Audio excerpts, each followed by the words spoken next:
Okay, then. I want to go back to what we did last week at the end. Wanted to add something. And I'm going to ask, I have a distinct memory of Dan reading the section from Maimonides. But I wanted to go back and do that again. Need to find the sheet I'm looking for. Yeah. So if you look at last week's sheet, please. To reiterate that there's a section on 18 to 20, which is a unique tradition in the book of Joshua in general. So Dan, if you could read 18:20 and then go down to Maimonides, and we'll expand on that a little bit more today. Go ahead. Joshua waged war with all those kings over a long period. Apart from the Hivites who dwelt in Gibeon, not a single city made terms with the Israelites. All were taken in battle. For it was God's doing to stiffen their hearts to give battle to Israel in order that they might be proscribed without quarter and wiped out, as God had commanded Moses. And so this is reminiscent of Pharaoh, of course. When God wants to show who's really in charge, God hardens the other's heart.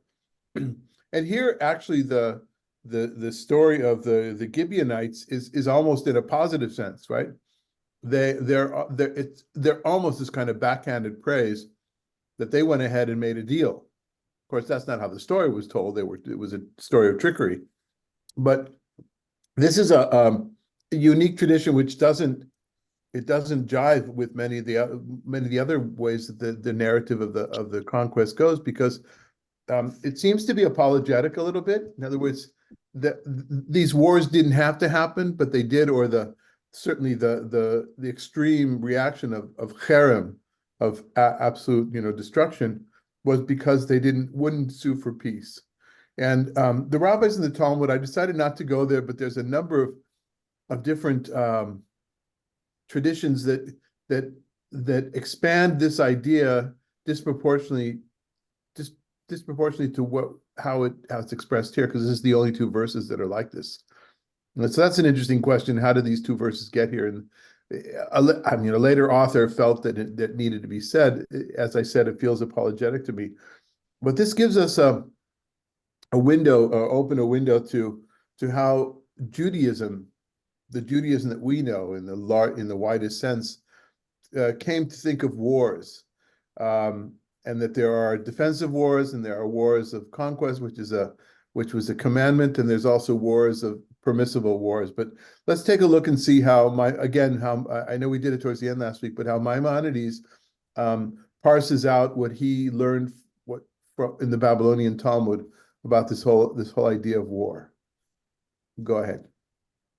If they do not agree to a peaceful settlement, or if they agree to a peaceful settlement but refuse to accept the 7 mitzvot, war should be waged against them. And I have to think about this in more detail, but if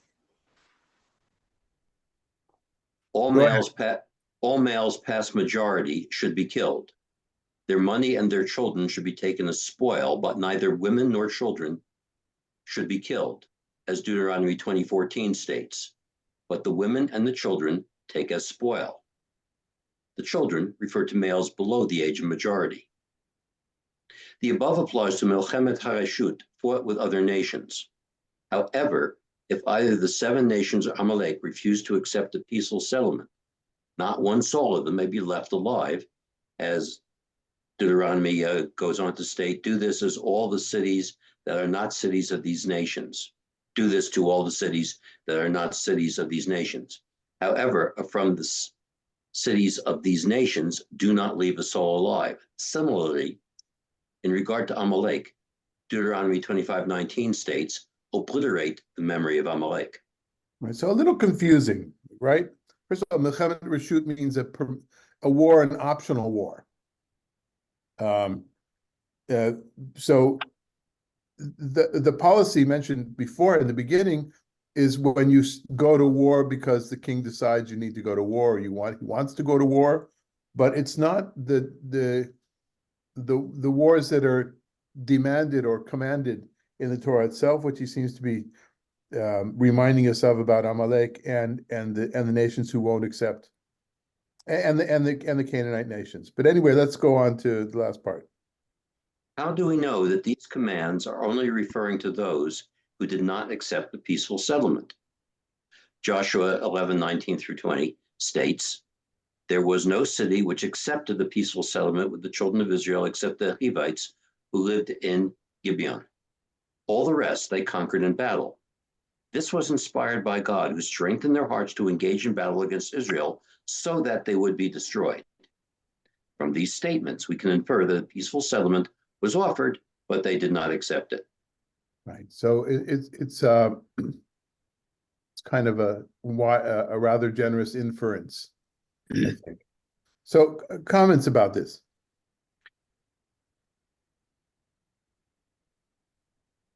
Well, it's like other stuff we've read where the rabbis don't like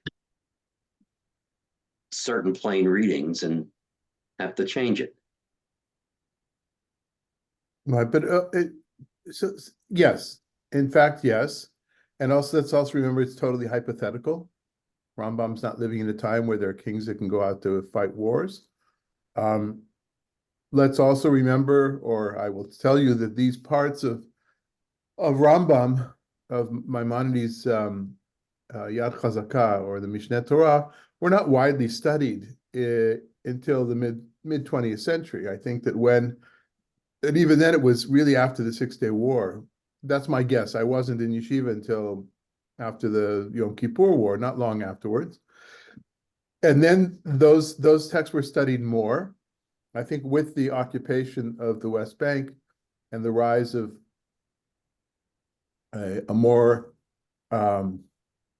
serious, as opposed to symbolic, a deeper religious Zionism, following the footsteps of Rav Tzvi Yehuda Kook, who I mentioned before, who was the Rav Kook the elder's son, who really was the inspiration for Gush Emunim, the Orthodox settler movement, or settler movement, but the basis, the nukis, was Orthodox. These are the laws that were studied a lot more afterwards. And you've got people that have written books about these laws.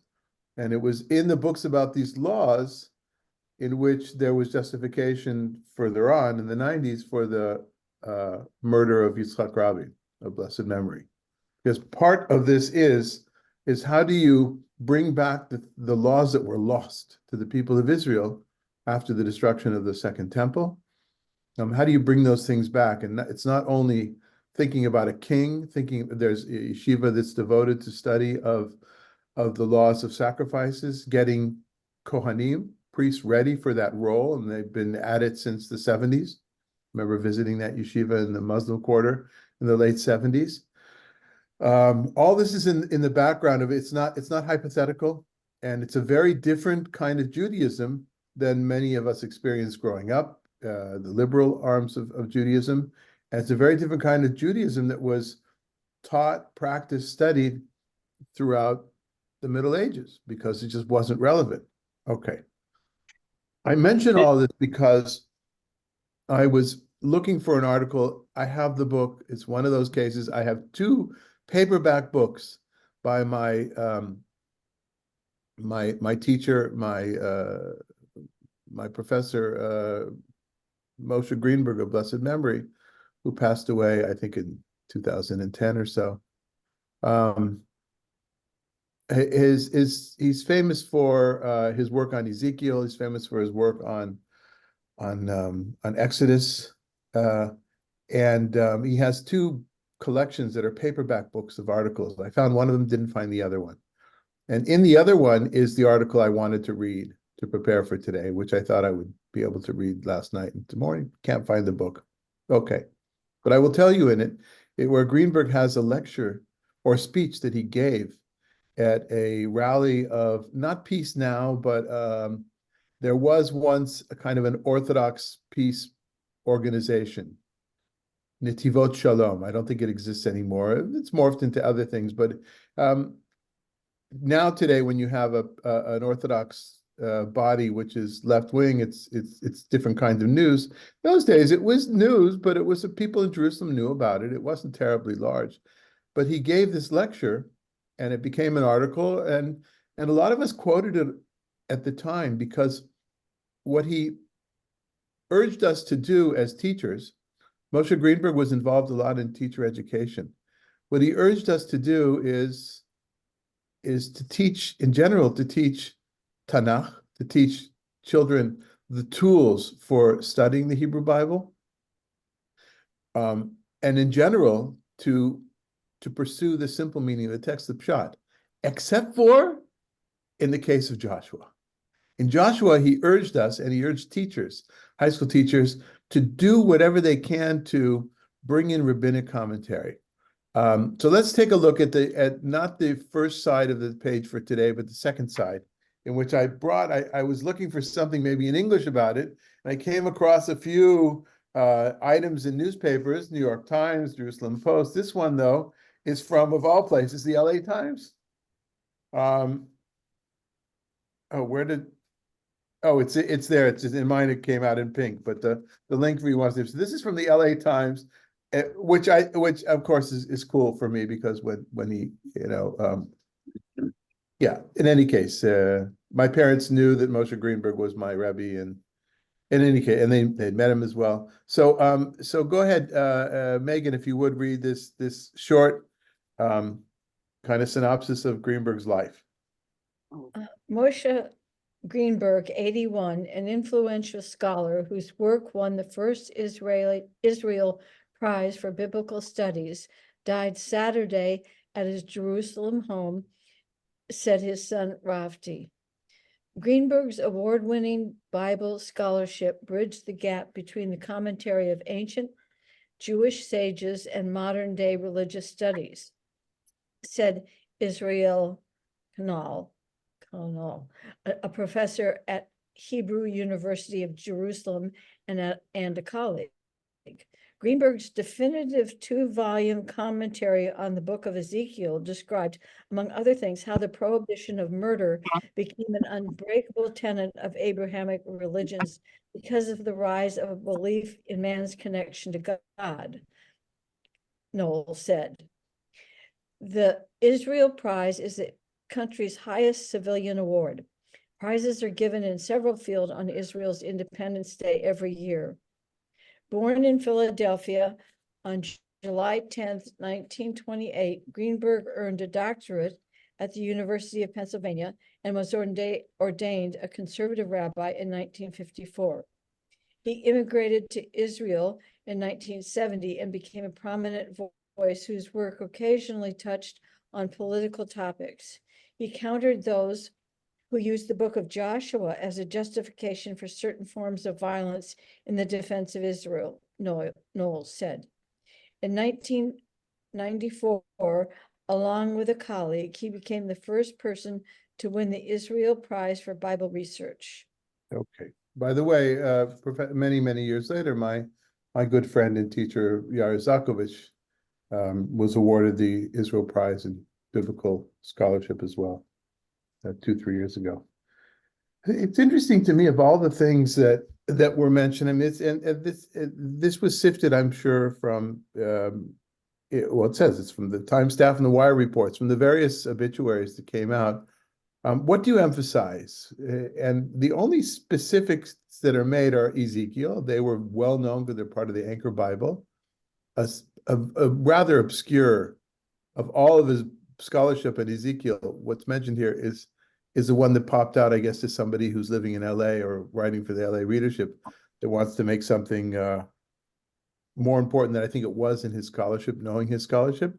But then comes this paragraph about Joshua, and this reflects something that I've been saying all along, and why it was challenging to make the decision to begin studying Joshua, why it's challenging during this particular time of war, because Joshua is the justification of many people, not just the religious Zionists, but I think to a certain extent, it was the cultural background, if not the explicit justification. So I would say perhaps it was implicit of justification by the early Zionists in conquering the land in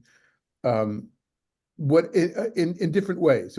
Sometimes it was through war in 1948. Yes, I know it's always deemed as defense, but it's when you look at individual battles in individual places and policies that were implemented from 1948 onwards, it's not always as defense. There is and certainly as a background of, we must take over this land, just as Joshua did in the end of times. And this was the popularity of the Hebrew Bible, certainly in the educational system in the late 40s, 50s, and 60s, and that started to dwindle a bit in the 70s and almost disappear in the 80s. Almost, I say. It's still in the curriculum, especially elementary school for the simple stories, high school, some of the more, depending on the emphasis of what you're doing in high school, because there's different schools and different tracks. But it's the Hebrew Bible doesn't have nearly the same position of not finding my words today, prominence that it had, for instance, when I got to Israel in the 70s. Okay, so that was a note about last week, and that does bring us over to this week as well. In chapter 11, are there any comments or questions about me wanting to go back to, or what we just did now in the last 15 minutes? Yes, Richard. I used to say this is just really, this is so much like evangelical Christianity today, where they take ancient texts from the New Testament and the Old Testament and apply it to modern politics. And they've been doing this, I don't know, for what, certainly 50 years, as long as I've been alive, maybe before that too, I don't know. But from my experience, and every time they do this, it's just doomed to failure. I remember people talking to me about the European Union was picked out of the Book of Revelations because there were 10 countries, and there's some reference in the Book of Revelations that 10 countries to the north of Israel would gang up on it, and or whatever, not on Israel, but it's whatever the story is about in the Book of Revelations. It's not really not certain. But then they applied it. But then suddenly the EU is no longer 10 nations, but now I think it's around 30.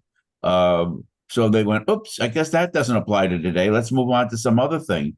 But to me, none of these things apply to today. They're stories about something that happened, in ancient times, and just have to leave it at that. Mm-hmm. So isn't that what the Hebrews did too? Like the book of apocalyptic literature is never about they pose it in another time, but it's about the time they're living in now. Right, exactly. That's what I'm saying. I'm saying it's the same thing. I mean, it seems to me Jews and Christians here are doing exactly the same thing with their ancient texts. They're applying it not to today, but not just to today, but to political situations in the modern era. And it's just not. This is a story about something that happened in ancient times, and then that's it. It has nothing to do with today, is what I'm saying. So, anyway. Richard, you brought up this point a number of times over the last few years. Yeah. An extremely valid point. Maybe one way to sharpen that is to say that what is applied is the literal meaning of the text as opposed to inspiration, right? For instance, if the text says, the biblical text says, love your neighbor as yourself, certainly, Richard, you don't think that, well, we shouldn't apply that today because it was written years ago, right? In other words, no, not at all. I mean, but that's not saying love your neighbor yourself is not a description of a political event. This is or an event going on. This is a description of an event that took place in ancient times. Doesn't apply today. Except for the event was based on a commandment from God that you shall inherit the land. That's kind of my point. Oh, I see. The same God that said you shall love your neighbor said you shall inherit the land, said to Joshua, now go out and whip it, kick these guys, kick their butts, and let's get going. What I'm trying to say, it's a tricky business. And then I'll also say that without this literature and so much like it, there would not have been an idea, a Zionist idea. And there's certainly, if there was a Zionist idea, it would have fallen on deaf ears. And not on fertile ground, because this literature made that possible. It's a tricky thing, Richard. I hear what you're saying. 101. Yes, Ella. In other words, what we do is we pick and choose. Absolutely. For example, this past weekend's parasha was about mishpatim, about ordinances, and there were quite a few very, very good things that were written in there. I mean, I think our justice system is in a way based on it. It's how to treat slaves and how to treat strangers and how to treat the people. Got it. Yeah. Picking and choosing. I Okay. have a question, just Yeah. about what we read from Maimonides. I just been thinking about what's a Milhamed Harashut, because if God commanded you to do these things, how can it be optional? How can that No, be an optional war when you're commanded to do it? No, your command so that's not a mechamet reshut. A mechamet mitzvah, that's the terminology. Mechamet is the opposite. There's mechamet mitzvah, which is everything from self-defense to something God commanded. Mm-hmm. And the mechamet reshut is God didn't give God's opinion. Okay. So if King David says, well, we need to have a piece of that, then that's what you do. You obey the king. Yeah. Look at this is murky stuff, and this is again, Maimonides is doing the same thing, Richard. Maimonides is looking to these texts, biblical texts interpreted in the Babylonian Talmud, and then mapping it out as directional. These are directions. This is a handbook. And that's the problem. So we might argue, yeah, but he never really thought Jews didn't have power in his day. But this is kind of proof to the fact that Maimonides does believe that the Messiah will come. We don't need this as proof, but Messiah will come and will bring a king back. And once again, we'll go back to these rules. His interpretation seems to be a little softer because the women and children are spared, which is something we haven't seen with the other paragraphs that we've read. So Right. Is that his idea, his interpretation? In some of the stories that women and children are spared when it's not mentioned that they're eradicated. No, it's based on rabbinic literature. Yeah. Oh, Okay. the 7 mitzvot are not the same as the Noachide laws. Is that No, they correct? are the same. 7 mitzvot okay, b'nei this one- Noach. Yeah, that's a shortened for the 7 Noachide laws. Okay. Yeah. Yes, Ella. I think in most of the literature that we read, the women and children are spared. I don't remember of a case where they're being executed, except for Amalek. Oh yeah, no, Jericho, for instance. Jericho, I think I think in the first few, there's a few of them. Okay, let's go on to today's sheet, which is entitled "Keeping Score," or the scoreboard, or I could be a number of different things. I forgot to I didn't list the verses. So the first paragraph is verses 1 through 6. The second is 7 through 8, and the last one is 9 to 23. So let's take a look at this and see where it takes us. Malka, why don't you read for us the first section, 1 through 6, the following. The following are the local kings whom the Israelites defeated and whose territories they took possession of. East of the Jordan, from the Wadi Armon to Mount Hermon, including the east half of Arba, King Sihon of the Amorites, who resided in Heshbon and ruled over part of Gilead. From Aurora on the bank of Wadi, on the bank of Wadi Armon, and the Wadi proper up to the Wadi Jabuk and the border of the Ammonites, and over the eastern Arba up to the Sea of Chinnereth, and southward by way of Beit Jeshimoth at the foot of the slopes of Pisgah on the east, down to the Sea of the Arba, that is the Dead Sea. Also the territory of Og of Bashan, one of the last of the Rephaim, who resided in Ashtaroth and Edrei and ruled over Mount Hermon, Salca and all of Bashan up to the border of the Gershurites and the Maccathites, as also over part of Gilead down to the border of King Sihon of Heshbon. These were vanquished by Moses, the servant of God, and the Israelites, and Moses, the servant of God, assigned that territory as a possession to the Reubenites, the Gadites, and the half-tribe of Manasseh. Okay. So before we take some questions and thoughts, and I could understand if that's difficult, take a look at the map here. We're talking about Moses's time. This whole paragraph was not about the book of Joshua. This whole paragraph is this author's way, or this editor's way, of summing up everything that happened over here on the right side of the Jordan River, the East Bank.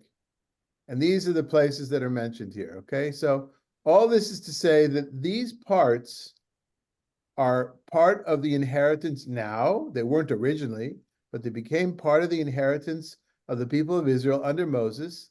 Let's remember, it's because 2.5 tribes said they're waiting. You know what? We'd rather stay on this side because we have lots of flocks. How about we stay on this side, and you other 10.5 tribes, you go over and fight. And Moses says, okay, you can stay here, but you guys, your men have to be in the forefront of the battle with Joshua going forward. So it's appropriate to mention these things, even though this is not what was told in the book of Joshua. Yes, Ella. Actually, Trumpeldor, who was it, who wrote Shnei Gadot LaYarden, 2 sides to the Jordan. So this area is kind of included. Yes, there was a school of thought in Zionism that was expansionist, which was a maximalist, because if it's ancient Israel you're looking for, this too was. Now, the truth is, I don't know how long that lasts. Not my strong suit. One gets the impression from the Wars of David that this part was no longer, under David, this was no longer part of it. So, it may have been at some point. It may not be historical as well. I don't really know, but yes, but that's not what won out from a Zionist point of view. It was really just to the Yarden. Yeah. By the way, do I need to mention from sea, from the sea to the river? This from river to sea. What's the thing that this land shall be free, whatever. That is in a Palestinian motto as well, right? And they're thinking of this turn her because this part is not part of Israel. Yeah. Anything else on this section? The map. We'll go back to the map in a bit. If we look at this, so this is Moses, right? This is the territories east of the Jordan. And that's how the section begins, and that's how it ends as well in the last 3 lines. These were vanquished by Moses.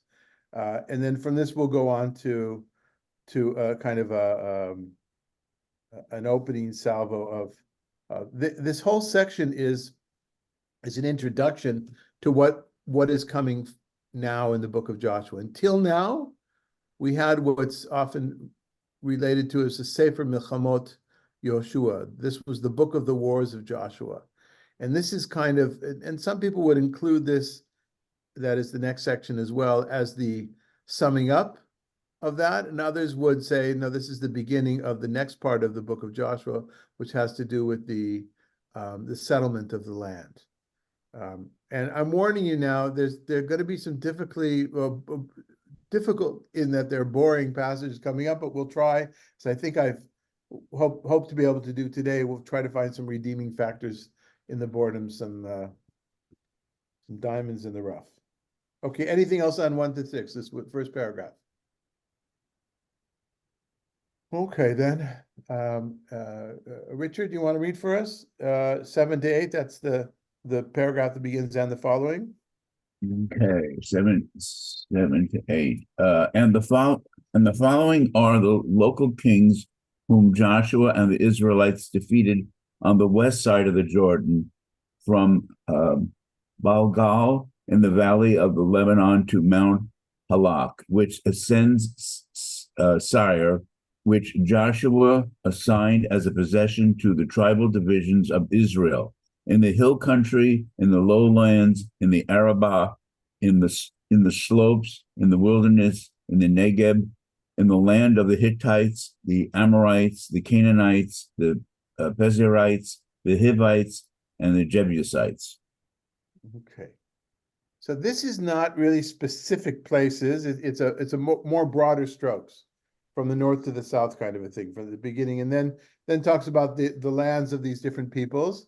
What's translated here is the local kings. In Hebrew is Malchei Haaretz, which is the kings of the land, literally, Why it says local kings here might go back to something that you brought up in the past, Klaus, about how big were these cities? Were they cities that had land around them?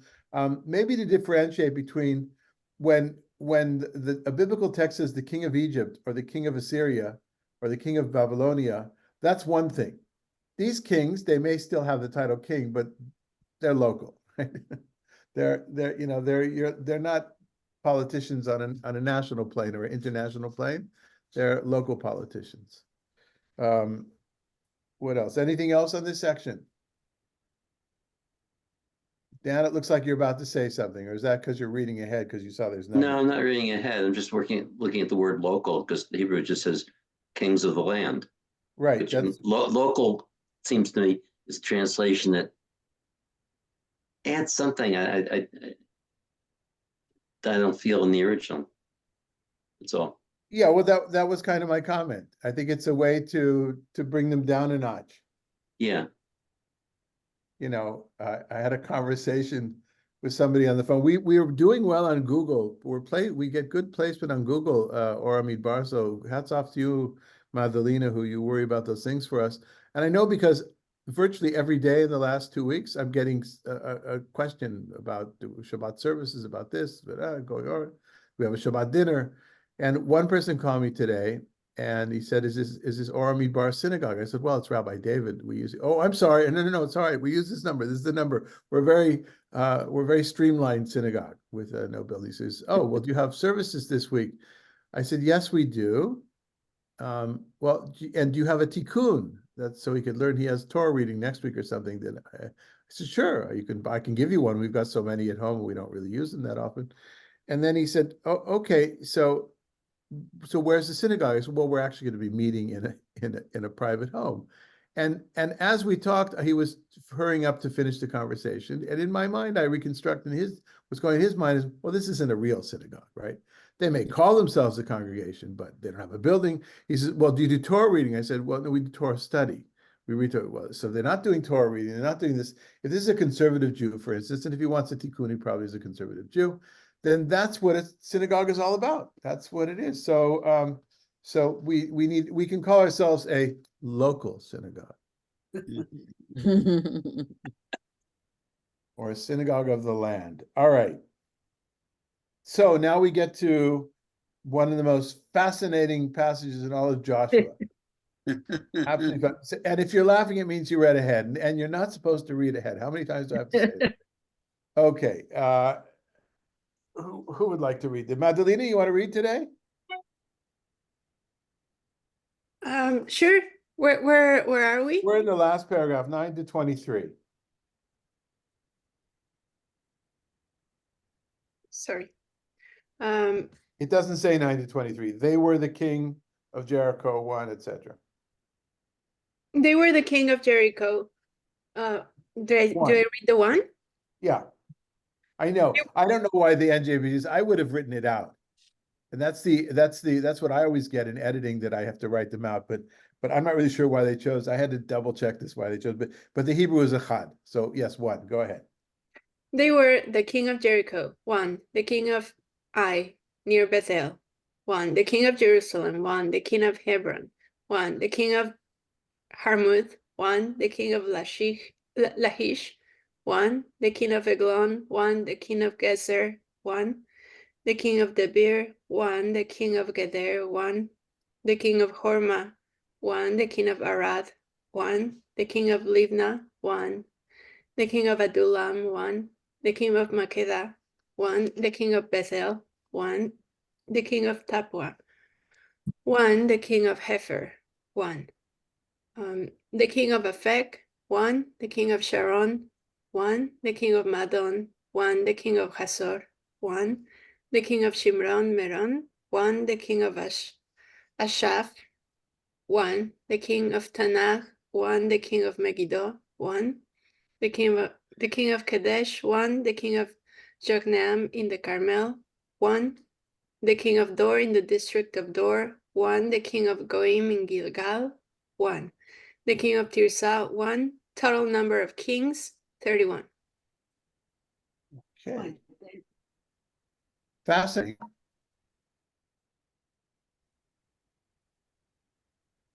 Who would like to go first? All right, let me first show you how this would be found in a scroll. And it's listed differently in the Hebrew here. I took out the spaces to get it all on one side of the page, but let me show you. Okay, hold on.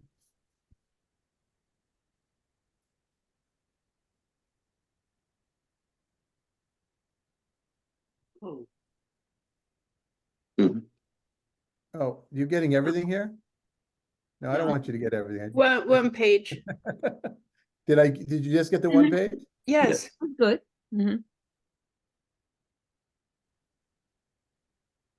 Okay, oh, I think I have the book of Joshua in Hebrew. okay, so you see how it's written? With the spaces in between.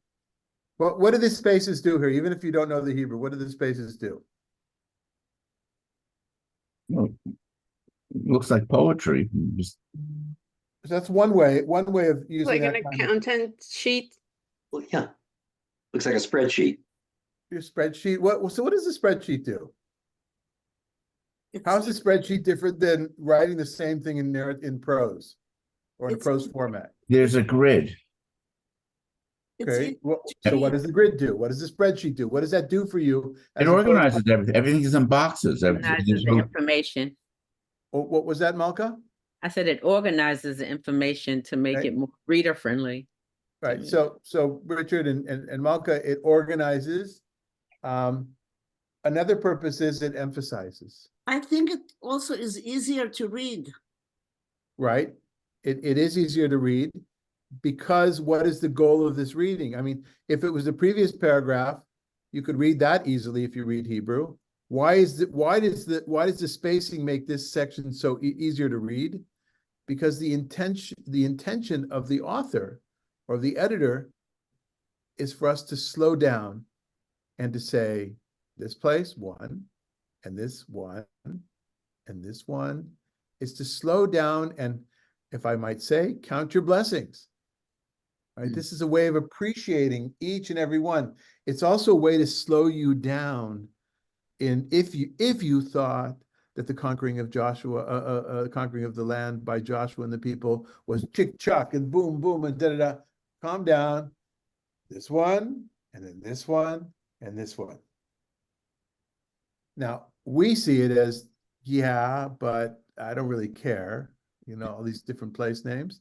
Let's just go back to the map for a second.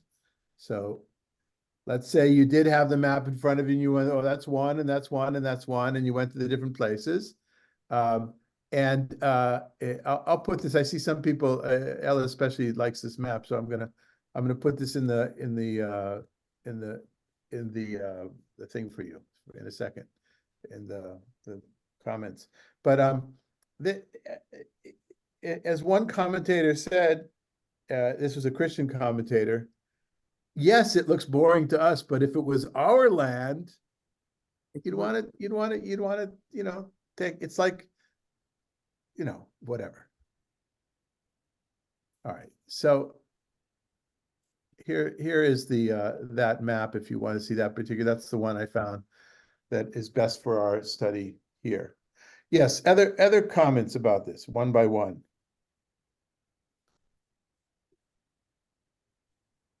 I got the opposite feeling from slowing down. I got the sense of speeding up.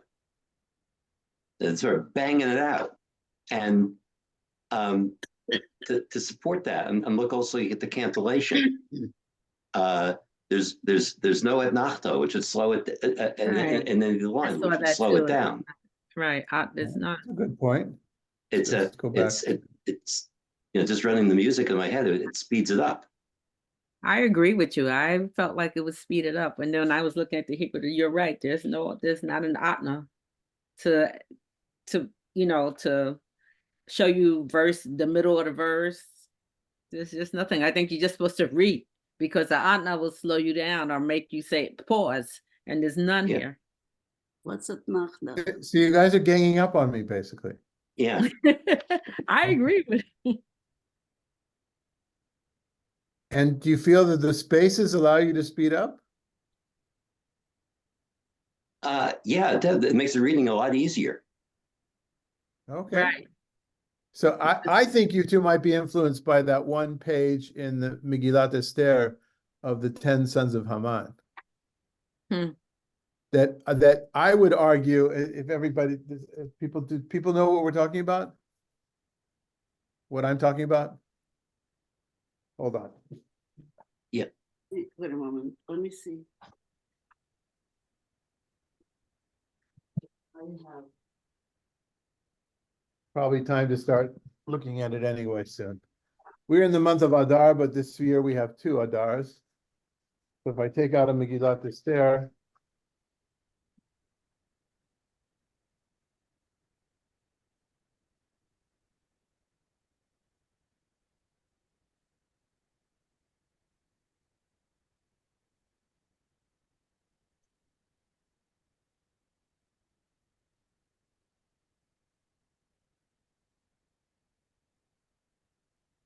Hmm. Oh, yeah. you can see how the same scribal practice here, this one is emphasized more, right? Mhm. With not only spaces in between, but lines in between each of the names of the sons of Haman who were hung. Mhm. So one might argue, as Dan and Malka do, that enables us to read it quicker because the practice is to read it all in one breath. But I might argue maybe it's written that way for exactly the opposite reason, to slow down and say, and this one was hung, and this one who would have been a future Haman was hung, and this one who was going to kill us was hung, each way. So I obviously I'm going to stick to my guns here, but it's an interesting Then question. how Yes, do Dan? you explain the presence of the cancellation of no atna? I think Yeah. the atna would naturally make you slow it down because you would pause a little there, and they're Well, not. So I think it was left out on purpose. Well, what if the etnachta, which you're mentioning, which is the trope that divides a verse into 2 Mhm. very often, more often than not, into 2 different sentences? What if the etnachta, the tropes, came after the tradition of the scribal That's tradition, true. That's true. which is historically the case, I think. Dan, Right. you're sticking to your Okay, guns. Go ahead. That's you a look- good point. That's a if you- good point. If you look at the text, the first verse has an etnata where he's starting off, and then you don't hit another one until the end. I understand. So that goes with the first. So when trope is interpretation, which it is, that would be the interpretation of the guy reading. Probably because he's living far away, or maybe is in the land of Israel, maybe he's not. But he had this section. Maybe he's the guy that people said, let's get through this quickly because this means nothing to us. So then I would go back to the original author. So again, all of this is hypothetical, but it's good ways to show the different ways of understanding. Trope is one way to understand, but trope is not the final word by any means, right? Yeah. I wonder how this looks in the Dead Sea Scrolls. So I wonder, is it written the same way? I don't know. I don't know. That would be interesting. Yeah. I've a little bit neglected that one. There's not a lot of interesting material that I've seen in the notes of the newer commentaries. Usually it has to do with the writing kriyach, the way that it's written with a vav or with a yud and that kind of stuff. Right. But yeah, that would indeed. I'm going For to look. instance, I'll look it up.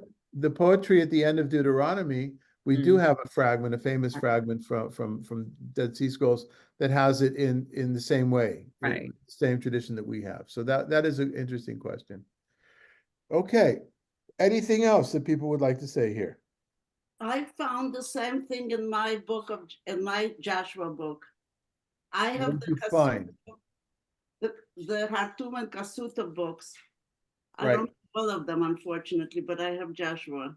And what are you referring to? The way that it's laid out in text? In the same way. Yeah. That is indeed, because that reflects. Good. Okay. So the list doesn't jive with the first 11 chapters of Joshua. There are things that are mentioned here that are not there. There's mentioned, it's in other words, not the same. It's around the same, but it's not the same. Different author, different tradition. Probably it feels to me like it's a different style of doing things, probably brought in when the book was edited as a document that already existed. But I think for the usage of the word achad,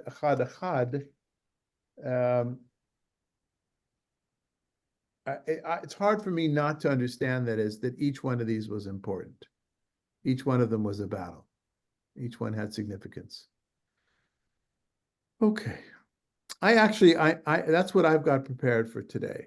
Does anybody have anything else to say on this?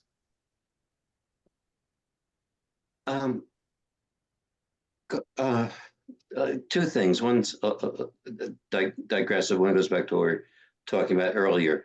Does the word, first digression, does the word etnachta have any meaning outside cantillation, or is it? We use it in modern Hebrew, but it means very much. It means a place to rest in Aramaic. Okay. Yeah, etna from like the word noach, lanuach, etnachta. So etnachta is used in modern Hebrew, but it could be used because that's from that the literature. I'd have, yeah, that's actually not so hard to look up. But Okay, explain something. I was the first time I went to Israel was in '94, and I visited went out to dinner with my nephew and his then fiance, and they took me to a restaurant whose name was Etnachta.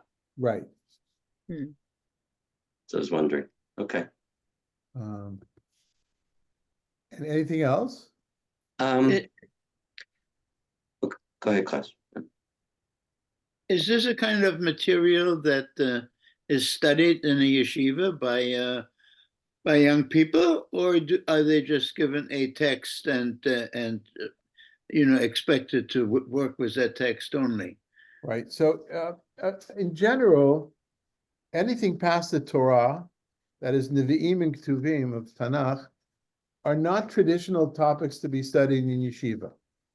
That was changed with Rav Kook the Elder, who instituted more of that. I don't know how much that. Yeah, so there are people you would find people when it was a little bit frowned on in my yeshiva, but I think in Merkaz Harav, his yeshiva, I heard people would study that usually on their own, maybe in a pair, but there wouldn't be the daily lecture is in Talmud. That's where the focus is in Talmud and halacha and Jewish law. Yeah. Now that's different in high school. Anything going up to Yeshiva Gvoa, the higher seminary. That is studied. And by the way, Nach is studied more by women in high school, and it was once upon a time in women's seminaries. Now women's seminaries, even Orthodox, lots of them study Talmud, but they didn't for a long time. But they would study this. They would study Nevim and Ketuvim. So, but do they go deep the way that we are? Well, there are some commentaries, but there's not nearly as many classical medieval commentaries for Nevi'im and Ketuvim as there are in the Torah, for instance. Yeah. This particular passage is not one of the haftarot in our traditions that I know. So if it's a passage that comes up in a haftarah on a Shabbat, then that tends to be studied That's more. different, yeah. I don't know. Thank you. Yes, go ahead. What would you like to say, Ella? I'm okay. I just was talking to myself. Oh, okay. Let's see if we can search dictionary.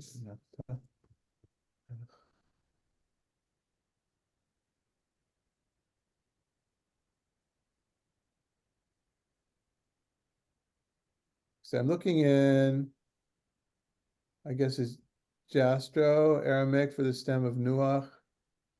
Klein, Ezra Klein. No, just pause. It literally means etnachta means pause. I'm sorry. Etnachta means pause. And then it's adopted to the trope. Is it spelled with an aleph and a taf? Yeah, and an aleph at the end because it's Aramaic. I get you. Okay? So it comes from the word nach, which is Nuach, yeah, Noch. And Nun Vav Chet is the root. Like Lanuach. Noah. Well, one of the interpretations of Noach, right, yeah. Mhm. Okay, all right, so this must be a first that we finished 6 minutes early. But we'll With the material. something else, Dan, or you just Yeah, just this harkens back to what Richard brought up in early in the hour about people using the old text as justification, and I think the sense in that discussion was an attempt at literal interpretation. But I think what people do as much, and not just with biblical text, but with all kinds of nationalist traditions, is try and channel the spirit of what they think the ancient glory or the ancient power was, and that's maybe even more dangerous because there's no rationality to it. would you say, are you talking about appropriation? No, I'm not talking about appropriation. I'm talking about, okay, a nationalistic fervor that relies on supposed ancient glories. Okay, it is like in the former Yugoslavian wars in the 90s, people would hark back to the spirit of the Battle of Kosovo in the 15th century, or Nazism evoking ancient Teutonic warriors and saying, that's us. And it's not any literal text that's being used. It's channeling a spirit. And it's more dangerous to my mind because you can make whatever you want of it. Yeah. Well, let me remind you that much of Zionism is based on that same channeling. Yeah.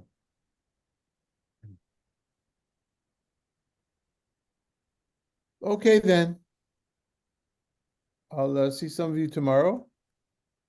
Oh, I did have something on what do I want to say? There's something that's coming up that I Oh, wanted to I say. have a question about the Torah track. Yes, Said there was a mistake. Is it on Monday or on Wednesday? yeah, Because we already sent out a new one. It's oh, I on didn't Monday. see it. Okay, New email went out yesterday, the day before. It's on that Monday. it's on Monday. Okay. And if you're planning on coming to our house on Shabbat, please send us a note, and if you can bring something, just so we know how much food to put out. Oh, Yeah. no. That's it. Okay. Rabbi, are you having a Passover Seder? No, I don't do a public one anymore. No, Mm. no.